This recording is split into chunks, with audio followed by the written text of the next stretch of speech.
সে আমার না হোক, তবুও সে জানুক পৃথিবীর কোন এক প্রান্তে ক্ষুদ্র একটি মানুষ তাকে এক আকাশ সমান ভালোবাসে।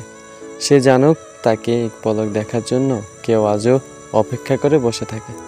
সে জানে তাকে আর কোনোদিনও পাওয়া সম্ভব নয়, তবুও সে ভালো থাকুক, দুনিয়ার সকল সুখ তার হোক। কোথাও যেন একটা লেখা পড়ছিলাম, লেখাটা কেমন জানিয়ে মাথা থেকে সরাতে পারিনি দীর্ঘ একটা সময় যাবত। তোমাকে একজন পেয়েছে মানে আরেকজন হারিয়েছে। লেখাটা খুব ছোট, কিন্তু কথাটার গভীরতা পৃথিবী সমান বিশাল।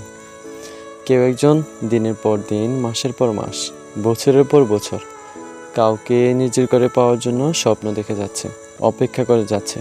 অথচ অন্য কেউ কোনো অপেক্ষা ছাড়া, সাধনা ছাড়াই তাকে নিজের করে পেল। তাকে পেতে একজন কত শত দিন ধরে ক্ষুধার্ত ভিক্ষুকের মতো তার অপেক্ষায় দাঁড়িয়েছিল।